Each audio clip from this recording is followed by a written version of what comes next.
On behalf of the RDS, its foundation, and the RDS Enterprise Committee, I'd like to welcome you all to this RDS two-day festival in Finding Common Ground, concentrating on the RDS's strategic focus on sustainability and biodiversity. This afternoon's session is taking place in the middle of this two-day festival, which is exploring how Ireland can harness its benefits from its natural resources and the circular economy with a view to creating greater awareness, education and finding solutions. I'd also like to welcome today our moderator, Dearbhail McDonald, journalist and broadcaster, our panel, Anne-Marie Henihan, Tom Arnold, Garrett Quinn and PJ Ryan, for what we hope will be a thought-provoking interactive discussion on delivering on the vision. My name is Jillian Mahon. I'm a member of the RDS Enterprise Committee. We in the Enterprise Committee have been running a vision series for a number of years, bringing together thought leaders, entrepreneurs and innovators to give focus to Ireland's future development, considering how to address the challenges and to seize the opportunities that change inevitably brings. The RDS has a long tradition of supporting and giving opportunity to thought leadership on delivering solutions for Irish sectoral development. The Enterprise Programme continues to adapt its programming to ensure it supports this societal mission. With that in mind, we've taken on the challenge of developing a programme that has put sustainability at its heart. So the Vision 2030 series evolved to align that thought leadership role with consideration of the pragmatism that's required to deliver and implement change through our business panel discussions on key enablers such as education, finance, policy and trade. And throughout COVID, we went online and we had more in-depth one-to-one discussions with individual visionaries such as the late great Eddie O'Connor.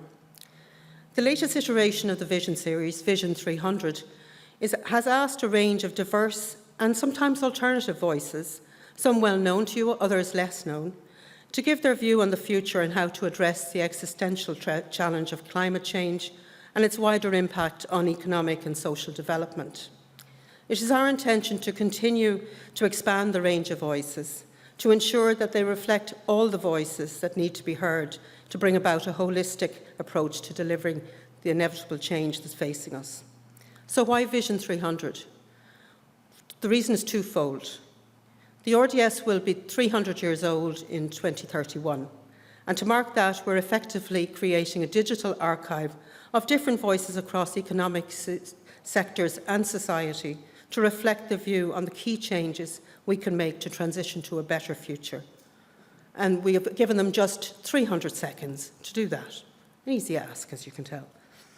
The Climate Change Advisory Council, of whom I'm a member since 2021, outlined last year in its 2023 annual review of the Climate Action Plan and its advice to government that while there was an awful lot of good going on, that the pace of implementation was just too slow, and the climate targets and carbon budgets would not be delivered on unless it would not be met without rapidly increasing delivery timelines.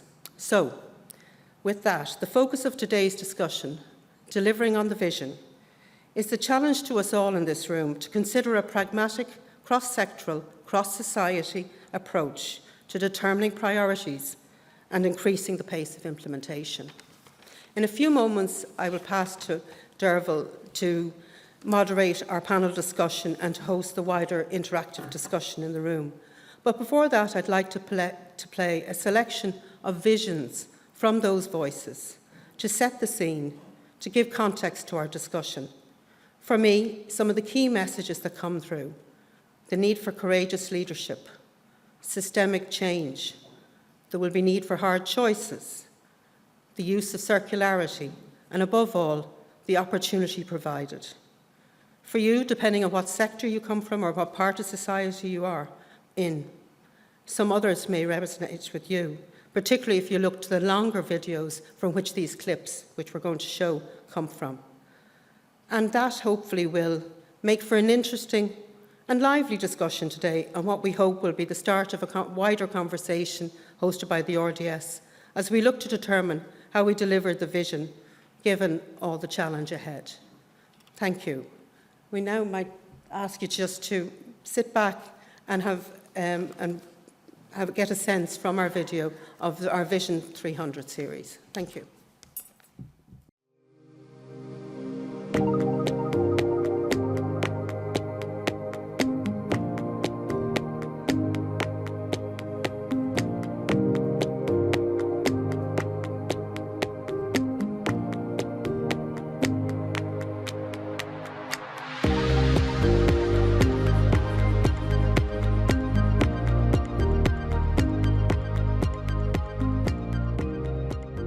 There are many large crises that the globe faces today, but one of the ones we know completely about is the global warming effect of greenhouse gases. We know what is the scale of the problem. We have a lot of the capacity in terms of policy and technology to bring solutions. And so I think there is an imperative to address this as a matter of ethics as well as a matter of, I think, real opportunity and good economics. Critical issue for our country is to move from verbalisation of policy into actual implementation of policy and achievement of key performance indicators.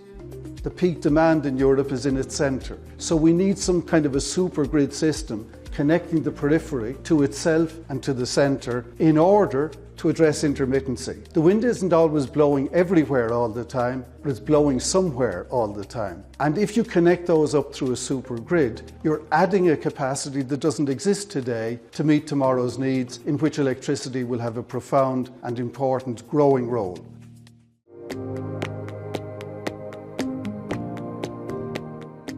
We are one of the most fossil fuel dependent economies right across Europe. So when we move away from fossil fuels, it's not just about generating lots of things that are good for the planet.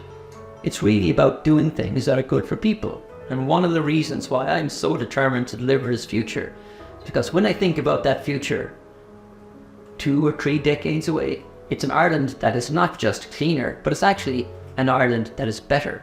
And I think who wouldn't want that? But we have to be careful not to fool ourselves. There's challenges ahead.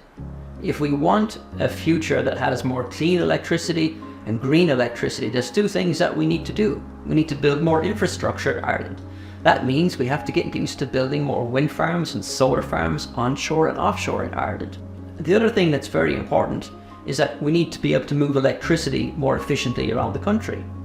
And that means we're going to need wires, pylons and cables, more transmission. And that is always going to be challenging. Right across Ireland, right across the world, it is very difficult to build pylons, it is very difficult to build transmission projects. We must acknowledge that, we must accept it.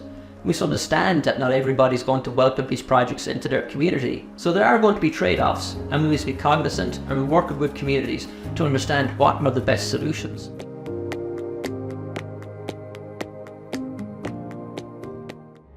Floating offshore wind is absolutely Ireland's opportunity, in particular because we can do this at scale. The programme for government talks about doing 30 gigawatts of floating offshore wind off the west coast. The scale of our resource is unlike most other countries, not just in Europe but around the world. Floating offshore wind can hit on the triple bottom line in terms of the benefits that it has to offer, and what I mean by that is benefits for people, benefits for planet and benefits for prosperity.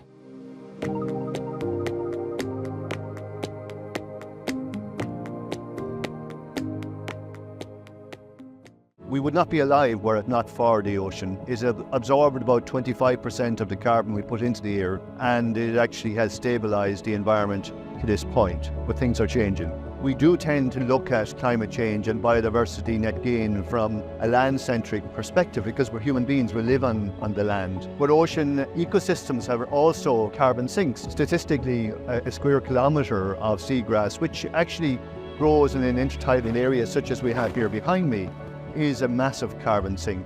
Many of these seagrass ecosystems have been destroyed by trawling or by harvesting, but there is a real opportunity to recover those. If we can have biodiversity net gain, if we can re-stimulate biodiversity growth, if we can in fact rewild the ocean, we can have increased biodiversity recovery, biodiversity then absorption in terms of carbon. And we really can do this if we actually have the vision and the enterprise and the industrial strategy to drive on. We need to embrace sustainability and rather have it just as something we talk about. We need to understand it starts as individuals, it moves into the collective, and ultimately then it's a national responsibility. The biodiversity on the farm is really important to me because as farmers we're using the ecosystem to produce food, and for me it's more important to produce food as well as looking after the habitats, the places for wild animals and insects and birds to live, and also the life under the soil. Trees are a really important part of my farming system, and most importantly I'm farming organically, so that puts limits on herbicides, sprays, artificial fertilisers, all those things that have an impact on biodiversity, water quality and soil quality. In Ireland we have 120,000 farmers approximately. 18,000 of them are dairy farmers, and the majority of farmers really want to look after the ecosystem upon which we all depend. In my view, we need to move away from farming as an extractive industry where you're taking out more than you're putting back in. What we need to do really is to help farmers move towards a system where it's much more holistic, where we're regenerative, where we're producing a lot of our fertility from the life in the soil.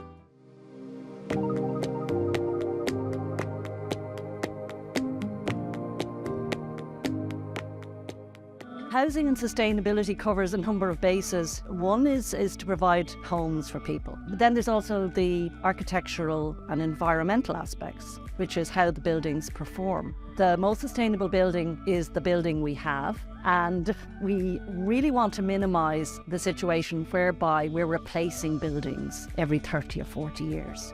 The original plan would have been to demolish these buildings and replace them with higher performing buildings. But we realise now that there's a huge amount of resources required to create these new buildings. So that's what's known as the embodied carbon. 40% of global carbon emissions are attributable to buildings. Of that, maybe 30% is to do with the operational running of the buildings, but maybe just over 10% of it is the embodied carbon. So it's the carbon used to manufacture the materials and construct these buildings. So now when we're looking at buildings, we carry out like a whole life carbon assessment. So we look at the energy used to create the building, and then the energy that's used over the lifetime in the building, in the operational and maybe in the replacement of materials, and then maybe starting to even look at what happens to the building at the end of its life. Homes are a really important pillar of climate action. Highly good performing buildings that are well insulated are just more comfortable places to live. We need to embrace urban living in Ireland. Cities, towns, villages are a big solution to climate change because when people live closer together, they just share and use resources better.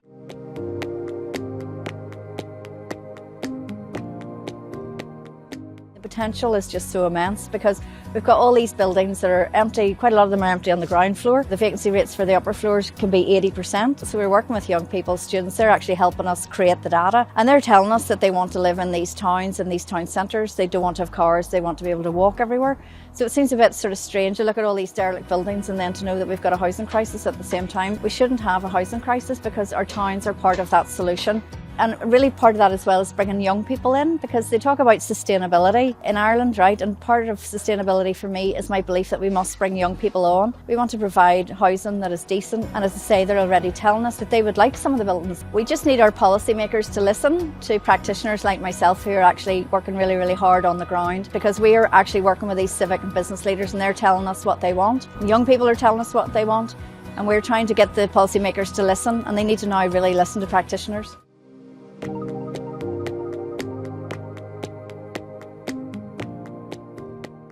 Education has tended to look backwards, not forwards. The way in which the average classroom operates today is not that different from when I was at school. The exam culture, the leaving cert, is almost irrelevant to the challenges that we're discussing in terms of sustainability and the future of Ireland within a global community. We've got to make a serious judgment about the type of skills and type of people we want to see on the island of Ireland in 2030, 2035, 2040. There are opportunities out there for us now. The development of AI and the ability to analyse and self-pace students and look at the individual learning journeys of students. We can actually track the progress and track the progression of young people. People get very nervous at the notion of gamified education. But the truth is, in one way, education's always been gamified. But we have to ask ourselves, do we have the education infrastructure? Do we have the professional development? Are we attracting the teachers that can deal with these kind of responsibilities? I'm not sure at present we are. Empathy is an old skill. How do you navigate between using all the new skills and retaining the best of the old skills? That's teaching. That's the challenge for teachers. Educating young people is key to achieving sustainability, and I think it's all about also providing opportunities for them and amplifying their voices. A lot of these environmental issues, they're so huge, and so how do you take something that's so big and then actually bring them back into your own life and into your own community and actually do something about them? We do this through a range of different programmes that we offer, and that could be our All Ireland Young Environmentalist Awards programme, all about groups of young people coming together, coming up with solutions for environmental issues, because we know there's so many big environmental issues out there, and this is about really coming together and creating solutions for those. I've made loads and loads of really tight friends, a really good group of friends, and that also helps with climate anxiety. Knowing that there's other like-minded individuals with you in this makes everything so much easier. There's a real opportunity to invest in people as part of the sustainable transformation in Ireland. That will ensure that the businesses and organisations that we grow are attractive places for people to work. Investing in people is going to make Irish businesses and organisations more attractive to investment, more competitive in the global market, and more resilient to inevitable change.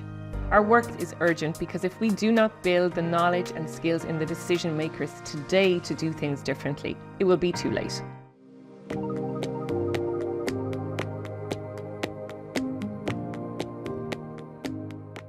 We have quite a number of challenges in Ireland. We are an island in itself, so we are heavily dependent on global supply chains. And over the last few years, we've seen quite a huge disruptions to global supply chains and huge price inflation. And unfortunately, we are now in climate change and global biodiversity is collapsing. So our access to resources that we need our materials we need on a daily basis are at risk. So we need to make 3 major changes to have a systems change for sustainability. That's changes on an individual level, so we should be living much more sufficiency lifestyles.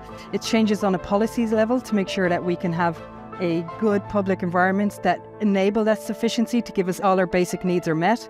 And then we also need businesses to really take a lead and make substantial changes to how they operate. So not just redesigning their products, but redesigning how their business operates. Looking at different ways that they can generate new revenue by making their products last longer, by selling spare parts or repairable parts, but also maybe look at taking their products back into their factory, remanufacturing and reselling the same products.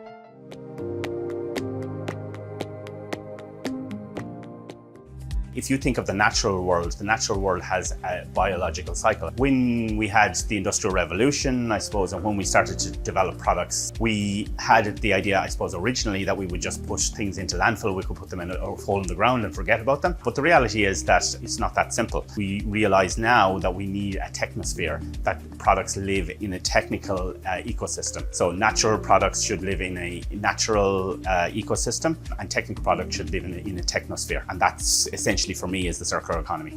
So the polluter pays principle is the principle on which the Packaging Directive, the End-of-Life Vehicles Directive, the Waste Electronic Goods Directive are based. And that's a really good principle because it means that the polluter who creates the product needs to look after that product at the end of its life. Now, in my opinion, if the products came back to the manufacturer and the manufacturer then had to deal with those products, they would then redesign the products so that they would be much more useful. So they would be designing them for disassembly, designed for ease of recycling, all the things which should be incentivized in a circular economy.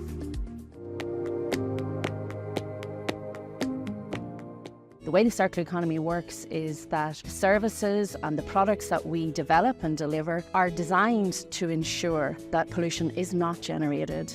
Obviously, in transitioning to a circular economy, there's going to be a lot of challenges. We're talking about a transformational shift, and it does require everyone to get on board. So in order to make that happen, we need to make sure that the solutions are provided for people and that it's easy to transition. To change behaviour, we need to give people the competency to act, the opportunity to act, and also the motivation to do so. And communication has to play a role in all 3 of those levels. One of the first reasons that we started looking at the circular economy was because we were thinking about all of the resources that were being wasted and how we could put them to better use. But, you know, as we started along our journey, we realised very quickly that there's huge opportunity here in terms of creating employment and training opportunities for people who are distant from the workplace at the moment. I think there is a real opportunity with the circular economy to engage with people in positive action to address climate change and to really help people embrace more sustainable living.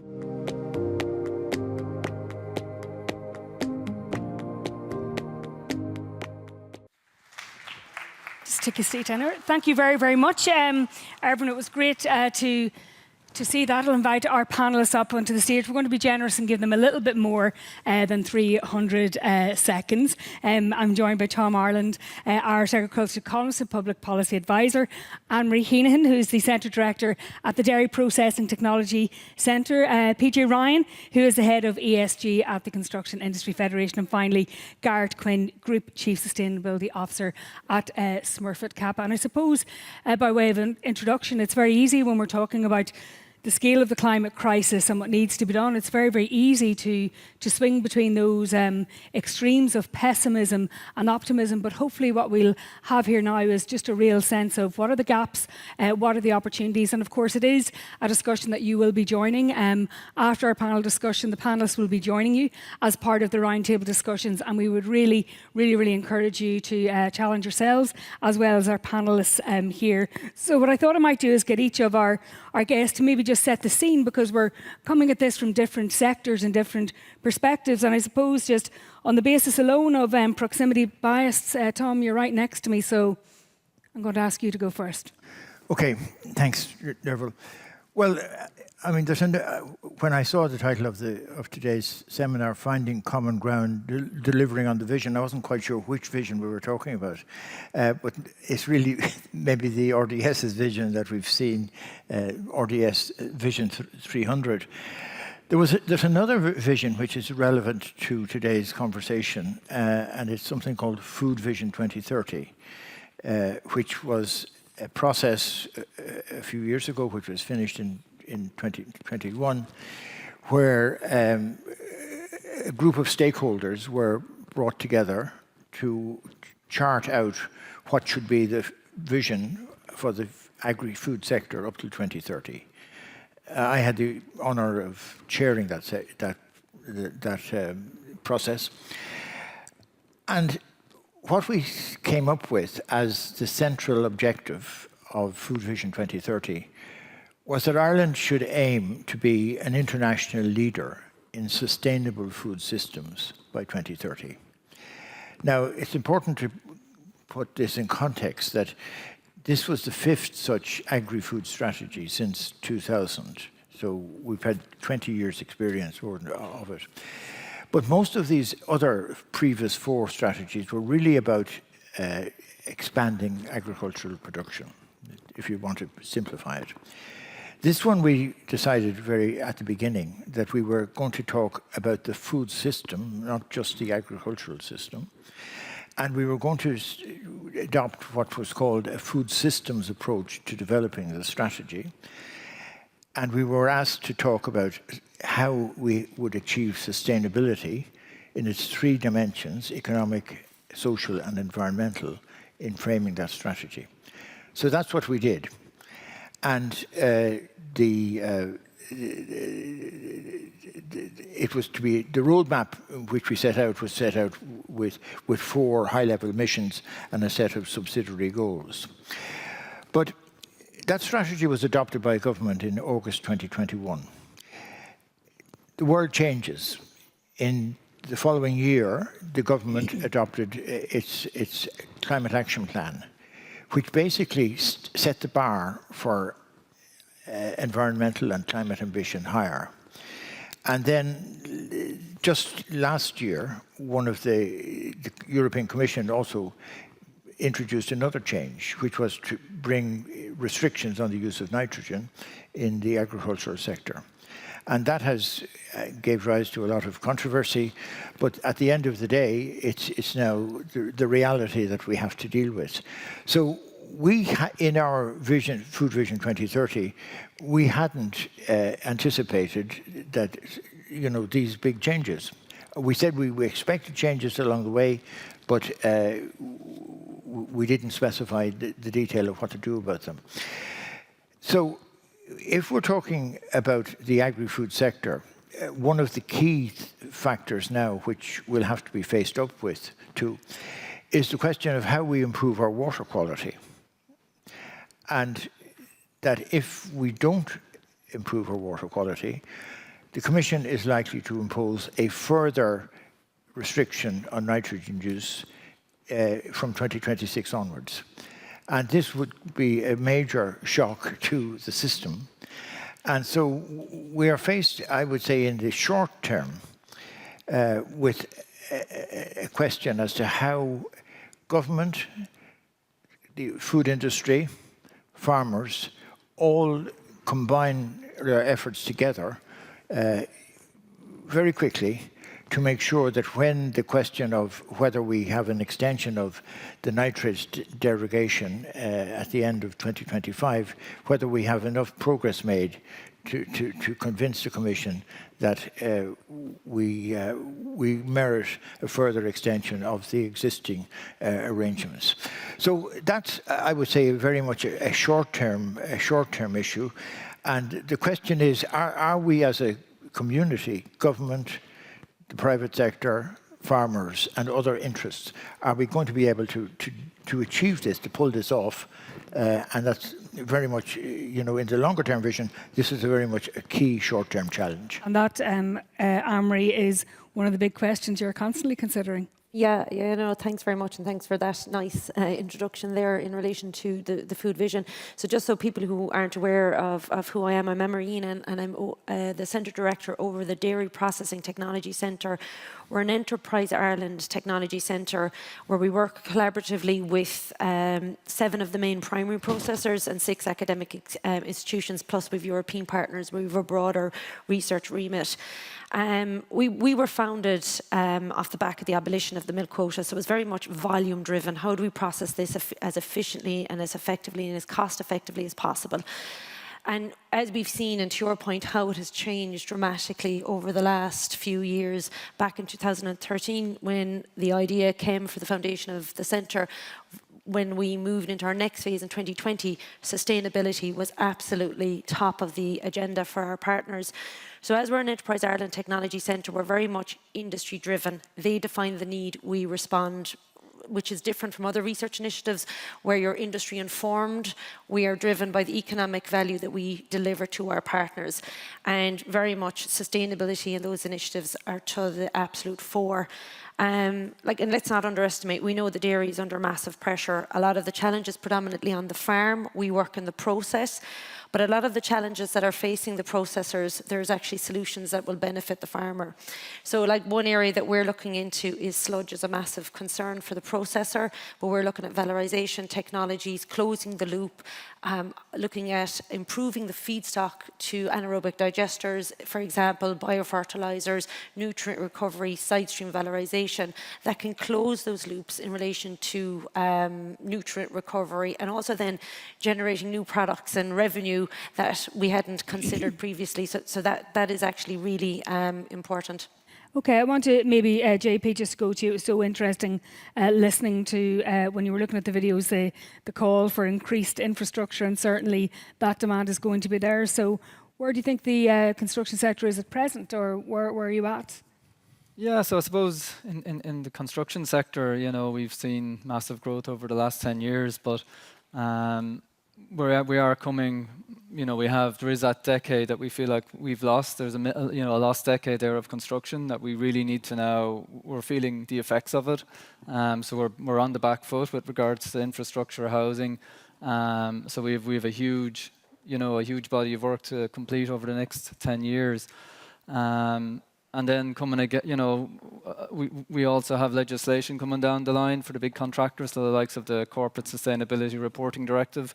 That's going to be a huge task for our industry to report against that. So reporting as a company, you need to measure your own carbon footprint, start plotting a course to net zero for your company. Construction, obviously, it's that purchase goods and services, the scope 3 emissions. 80% of our emissions are in the value chain. So the concrete, the steel, all those materials that we buy in, that's really where the big part of our emissions are. And again, it's the big companies like Sisk or Bennett. It's like a value chain of smaller companies that they have working into them, all the subcontractors. So trying to gather all that information from all that supply chain to report on it is going to be a huge task.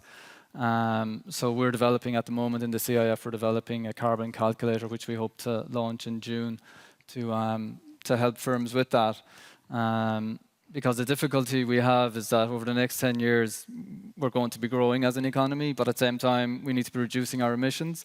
And if you don't report your data based on activity, if you use spend-based data, essentially, it means as you grow, your spend grows and then your carbon grows. So by getting into the kind of nuts and bolts of all the smaller companies and getting their footprints, we can start tackling the hotspots in the industry, and hopefully then as we grow, we can decouple growth from carbon emissions. I mean, that's what we're all trying to do here, so that we can continue to grow but not have that big impact on the environment. Garrett, just you, obviously the scale of the climate crisis has given birth to a lot of regulation and reporting, and I suppose kind of one of the big debates is, has that balance tipped too far, or is it the same, it's for bigger companies as well as smaller companies dealing with those requirements? Yeah, well, I'd say certainly, if you're asking me today, the answer is it probably has gone too far. And not just to kind of contextualize why I would say that, what you have now is great intention coming out of EU predominantly, as PJ said, with the CSRD, so huge amount of reporting coming. What you tend to see is that means businesses are employing people who can help them satisfy that criteria. None of this is driving action. All of this is driving compliance and reporting. So that's short term. Hopefully in the long term that comes good. I think what we're also seeing is that there is an element of the backlash from business has been to say that all these various directives and regulations are quite onerous. And then we have the EU representative saying, we hear you, we're going to help you, we're on a journey, we won't get it right in day one, which is kind of what you want to hear. So, okay, great, there's an acceptance that we won't all nail it in day one. And then you get the people who have to assure your data. So CSRD, you have to have that assured by a third party. And they're saying, sorry, if I get a sense that you've tried your best, I'm not signing off on your accounts.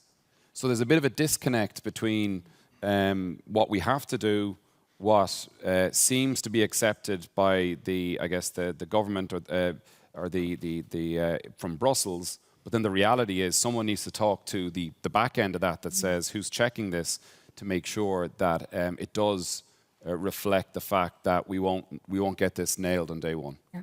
Tom, I wanted just to come back to you on Pat Cox, in his 300 seconds that he was afforded, he was saying the capacity for solutions is there.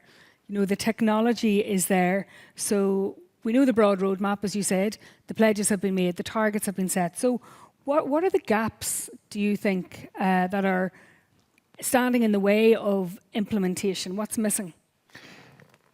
Well, it's true, I think, that many of the technical solutions are there.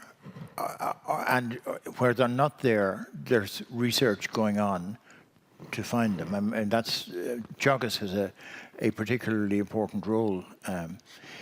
But I think it's the joining together of effort which is necessary. I think there was just last week, there was, I would say, very encouraging news in that Tirlawn, formerly Glanbia, spoke about a coordinated effort to deal with water quality issues in the Slaney Valley. And that was really assembling a whole range of interested parties. They were expecting government to help. They were putting some money in themselves. They had the advisory services, the farm organisations, and that was I think that's the sort of joined up thinking that needs to be replicated right across the agri-food sector. So if that's successful, I mean, some of this is going on already. I mean, I think we saw at lunch and some of the people that won prizes. There's some extraordinary creative things happening, and it's getting them to a different scale, which is a challenge. And Anne-Marie, obviously, the big challenges of today are potentially the biggest revenue generating opportunities in the future. But for your sector, what is the frustration as well? Is it a lack of policy alignment? Is it a lack of collaboration? Is it the fact that perhaps the processors, farmers are too much engaged with the short and medium term? Their lower margins. And perhaps a farm is not a data center. So what is missing when the opportunities are there? What is the gap as you see it? Yeah, and just following on that point, technology is never the issue. It's always people and policy, that will facilitate it, and that is critical. I heard that at a conference about 15 years ago, and it stands true all the time. In relation, with the sector, obviously, it is under a lot of pressure. It's going to change. It was very volume driven before. It's going to plateau, but it's going to be efficiency driven. So what are the obstacles? Is that it's going to be short term. You don't know what the future holds. You're currently valorising milk into dairy products. And if you then have to start looking at other solutions, side stream valorisation or waste conversion, you need to be very clear what the market activators are, what's your supply chain, what's the policy. But it takes a lot of investment, which is different to your actually core business. So you're a dairy processor, are you now going to become a biorefinery? And I think that takes a coordinated effort, and that needs joint up thinking. There's a lot of really exciting initiatives on the island. There's a lot of investment in relation to demonstration sites. So there's a lot of research has gone on over the years, so there's nice solutions. And then in recent years, the investment is coming more into the demonstration sites. That's really important because that then de-risks investment decisions. But without the government supports and that joint up thinking on the supply chain and really thinking of it from a national perspective, it actually won't work. So is it down to the dairy sector or another agricultural sector to drive this? Or is it up to the government? And if you have a sector that's actually under pressure itself, because you've seen it's changing, a lot of annual reports out in the last few weeks, the pressure is on, and what does the future look like? So if this is another demand on them, it definitely would require more subsidies, government support, more joined up thinking. I do think a lot has happened, but that's what I would recommend. And that, PJ, when you speak to people in the construction sector, because we just think of the construction sector as something huge and massive, but like that, it is primarily made up of small subcontractors, and they might look to the big PLCs and say it's okay for them, but how do you level the playing field in terms of all of what they need to do in order to actually stay in the supply chain, to maintain a supplier? So do they have capacity, or what are they missing when you think of it? For the most part, they are SMEs. Yeah, and I think from what I can see, there's lots of supports out there. So Enterprise Ireland have good supports for getting consultants in to help you get your carbon strategy and your reduction plan in place. Tends to be for Enterprise Ireland client firms. So a lot of the members, there are plenty of members that are in that category, but then there's lots that aren't. And then I think the local enterprise office at the other end of the scale have similar grants for micro. So I think in some ways, I think we'd be looking to see, could we get those grants available for everyone? That everyone can get those that support. The other thing I think that we've changed, I suppose, we launched in the last, in January, is the Supply Chain Sustainability School. And that the whole reason for that was an initiative that has been running in the UK for a number of years. It's free, and it's all about educating the smaller contractors. So it's, again, if you're a big contractor, or the semi-state bodies were part of this as well. So Ishcare and TII, all the semi-states are part of the founding members of this. But if you're awarding work, a tender to your subcontractors, you can put them on a sort of a learning roadmap. And you can go into the tool then, and you can see How engaging are they engaging in it? Why aren't they engaging in it? Do they have the time? Because that's the big issue. You know, when you get down to the smaller firms, you know, they don't have a sustainability team that they can give CSRD to or Scope 3 emissions to. So I think supports will you know, that's going to help. And as CIF ourselves, we're trying to help them with the carbon calculator to try and do those first steps, you know. We did a survey actually before Christmas. It was the first time we've done a sustainability survey of our membership. And it kind of opened my eyes that a huge number of our member firms have less than 10, you know, 20 people. They're small. And again, 84% of those members don't have a carbon footprint yet. So like anybody, you know, even for the house builders, you know, funders that are going to start funding, giving money, they'll have strings attached now. Give us your carbon footprint. We want to see how you're going to reduce your carbon footprint. So we're trying to help them get those pieces in place to just ease that burden on our smaller suppliers. Garrett, can I ask you just, you know, obviously you're in many jurisdictions, and when you look at what's happening globally, there's no doubt the US, India, China are pulling ahead of Europe as a region in terms of productivity, innovation and competitivity too. Are the markets going to reward people for good behaviour? Are you finding that in other countries where the policy landscape is different, perhaps your competitors are pulling ahead? Is there different sort of levels of commitment when you're out in different jurisdictions? Yeah, yes is the simple answer. We operate in 36 countries.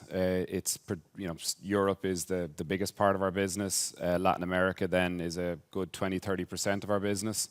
We're in the middle of a merger. The merger is going to triple our revenue. We'll become the biggest packaging company in the world, and the US will become our largest market. So, to your point, the US will become much more relevant.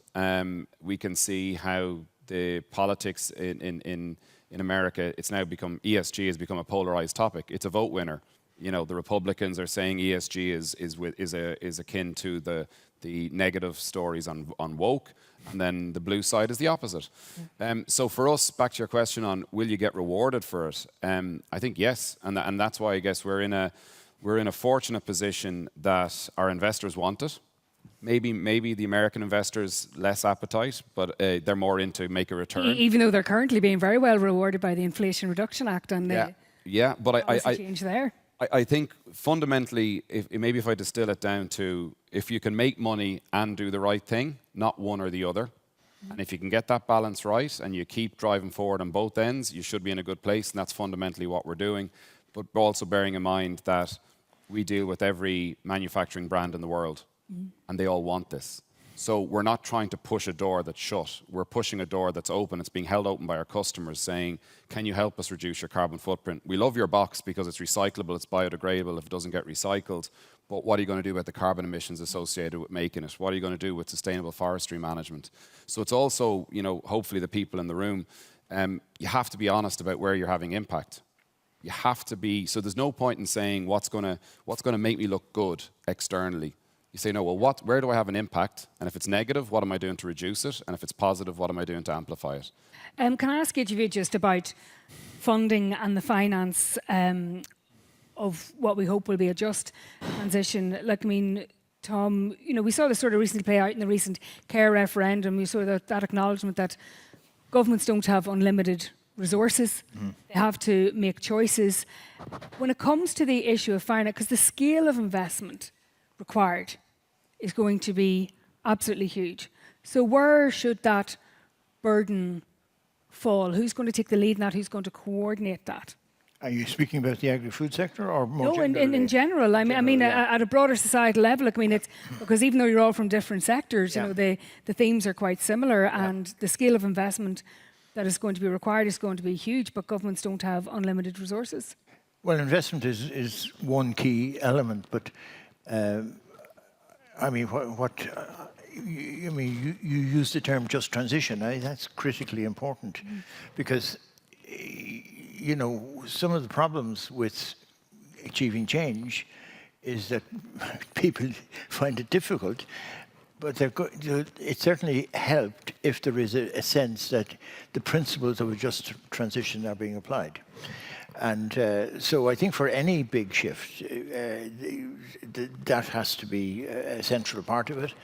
I think you're talking about, you know, bold but wise political leadership. I think political leadership comes back to being crucially important in anything, and also a sense that there are certain things need to be done in the short term, medium, and longer term. But if we could go back to the agri-food sector, for example, I mean, if Ireland can genuinely achieve its ambition of being a leader in sustainable food systems, not only does that increase our credibility to sell what we have to sell, our traditional products, but it's going to open up whole new markets, because the world is looking increasingly, has accepted the concept of that sustainable food systems are part of the bigger answers. And that means that food systems have to produce what they need to produce in a much more environmentally sustainable way. So there's a twin track approach here. And if Ireland can genuinely position itself as a leader in sustainable food systems, it's going to open up a whole new, and the next generation of possibility for Ireland as an exporter, not just in food, but in policy advice, in agri-technology, a whole range of things. But again, it does need consistent political leadership and consistent policy. And it also, Anne-Marie, requires long-term vision, because political cycles are notoriously brief and increasingly fractious. You're also looking perhaps at shareholder cycles, but the kind of investments we're talking about, particularly whether it's in energy or infrastructure, look, I mean, sometimes you're looking at 20 to 30 year cycles. So where are we going to get that long-term cohesion from? Yeah. No, very, very good question as well. And that political stability, as well as what way the wind blows, particularly if you take the American situation like you just described as well. In relation to, like, that has to be a national initiative. And I know, like, you know, that's the same old message coming from all of us. The government needs to step up. You know, where's the money going to come from? There's competing needs, all that sort of stuff. You know, the industries, and to your point, you have to have a business in order to be sustainable. If sustainability is your first goal, you won't have a business, okay? So what are you doing, and how to do it as effectively and as efficiently, you know? And then you have to start future-proofing as an industry. No companies operating on a 2 to 3 year strategy life cycle. They've short-term strategy and they've long-term strategy. And the pressure is changing. This isn't just a hobby horse or something new or a trend. The pressure is on, and they must respond in the short term and in the long term. So it is incumbent upon particular sectors to future-proof and think and invest and innovate how to do it as cost effectively as possible, to leverage technologies and opportunities that exist in the here and now. But they have a responsibility as well to future-proof and look at the 2050. We know we're well off the 2030 targets at the moment. What do we need to do to hit 2050 and not just hit it at 2050, start hitting it on that journey is absolutely critical. But if you take Ireland, and this is for all sectors, we are massively exposed. It's fantastic, the economic development that's happened in the last few years, obviously, and that's due to globalisation. And in order to secure our position in the global market, what do we need to do? The demand from wealthy companies or countries is for sustainable products, but you need evidence. The picture of, like, I'll take my own sector, the cow in the green field doesn't work anymore. You need evidence, to your point as well. If you are underperforming, you need metrics to prove that you're improving, and even if you're not there yet, that you're on that journey. So it will be the responsibility of the particular sector to do what they can in the short and the long term. But then there is, you know, the government, there has to be, regardless of who's in power, what is there, you know, to secure the nation. And the one area there, and just to use this opportunity as well, is, like, we'll take the biomethane strategy. Like, that's been talked about forever. And then we saw, was it Paul Dean as well, about fossil fuel dependency. Like, you know, we have an opportunity here for self-sufficiency, and yet it's just not happening, you know, so there has to be mobilisation. The opportunity is there. Can I ask you, PJ, about the construction sector? Because it often, particularly when you're dealing with concrete, steel, and as we saw actually in the videos, you know, what to do with buildings that are end of life, and when maybe you can't afford to go into new builds because of the cost. Is it still the case that the construction is a hard-to-abate sector, or what do you see are the opportunities to get ahead, especially when population growth is going in one direction? We still want to maintain economic growth, and sometimes the two are mutually exclusive, but the big goal is obviously to try and achieve both sustainably.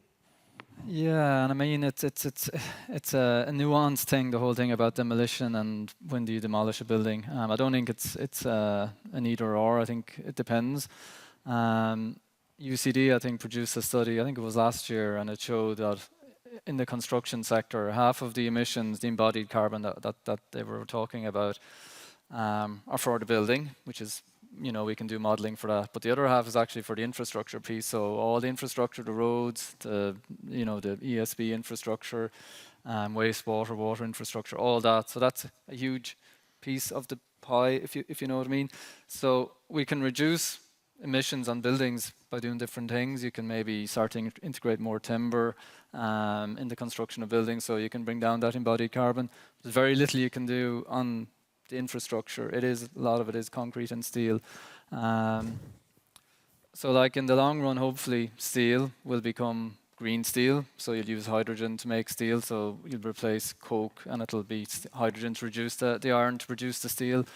Concrete, I suppose at the moment, you know, where we are depending on GGBS, which is the ground granulated slag that comes in from the UK and I think Holland as well. So that's where you can replace a certain amount of Portland cement. You can replace it with this waste material, this byproduct. So you can do that up to certain amounts. So I don't think we've really been maximising that either. We could probably do more, and I think the new government contracts will be asking for more. The procurement will be asking for more. You know, that higher percentage of GGBS, because that brings down the embodied carbon of the cement. But yeah, with regards to demolition, you know, if you're in a city centre area and you have all these amenities and infrastructure that's already there, and you've got a 2 or 3 story building that's at end of life, is it not better to knock it and build something taller? Because you're going to, if it's an apartment block, for example, and you've an area plan that says you can go to 7 or 8 stories, you know, we know we need a housing somewhere. So if you don't build it there and maximise that site, you know, are you not just moving more housing out to the, you know, into the green fields? So it's tricky, but there is a lot of modelling that you can do, and I think life cycle assessment is probably still, it needs to get more sophisticated, I think. And I think there's a time value to carbon. You know, carbon between now and 2030 is probably worth a lot more than carbon out of 2060 when the thing is being demolished. So I suppose there is a lot to consider. Garrett, what are you most optimistic about, both for Smurfit Kappa, but also perhaps for us as a small island nation that can and does tend to punch above its weight in other sectors? What are you kind of optimistic about in terms of the transition? I think as a country, and this is going to sound very trite, but I think as a country we do care. Yeah, you sense that whether you're talking, I have a 12-year-old and a 10-year-old, and if they see someone driving a diesel car, they're shocked. And it's not kind of like and then move on to the next topic. It really sticks with them. Like, but why did that person buy a diesel car? So you can see how the younger generation are coming up wanting to do something about it. We're seeing how the graduates that we hire are hiring us because they feel that by joining Smurfit Kappa, they can be part of replacing less sustainable packaging materials. So it feels like as a country, the heart is in the right place. I think when you look at the technology is there. I think the challenge with the technology is commercial implementation. And so you take our industry for the sake of argument, we could go fully electrify all our paper mills, which is the most carbon intensive part of making our process. The grid's not up to it. And then when you go to the Netherlands, which would be perceived as one of the leaders in Europe, we've tried to electrify one of our mills and they've pushed back the date by 2 years. Yeah. So even there, where it's considered good practice, the Netherlands are saying actually it's going to be at least 2 years later than previously. And these are real-time business decisions with consequences. Tom, at present, Hosier is #1 on the US billboards. We won our seat on the UN Security Council in part by sending U2 to Madison Square Gardens. But when you think of the areas where a small country does punch above its weight, whether it is through culture, whether it's through our overseas aid, whether it's, you know, through peace and conflict resolution, although globally our emissions are small, where do you think that we have that leadership capacity and Can we really be leaders if we're not doing it right at home? You can't. The old principle of practice what you preach is relevant. I mean, you have very little credibility in advocating for, let's say, other countries to adopt an approach on sustainable food systems unless you're able to demonstrate that you're on that same track and committed to it at home. So this is crucial. And I mean, we have punched above our weight in so many ways for the reasons that you say, the heritage of missionaries, NGOs, indeed Bono. And when we've sought to capitalise on that in campaigns for the membership of the UN Security Council, we've delivered on 4 occasions. So we are still in a good position, but it's going to require, continuous, I think, ambition at home. Policy consistency is crucially important. Anne-Marie mentioned political stability. That's also of critical importance. So we have a lot going for us, but I mean, the world is faced with some massive problems. So if you stretch out to 2050, 2 of the biggest problems is how do you properly feed a population which we're now at 7.8 billion people, then the projection is 9.5. So almost 2 billion extra people by 2050. And doing it in a way that you continue reducing the pressure on global warming to 1. Not even. So they're the 2 crucial challenges humanity faces. And somewhere or other, Ireland, in its own behaviours and its own policies, should seek to be influencing as much as possible world developments on those issues. Well, now it is time, thank you very much, we're going to go to you for the solutions.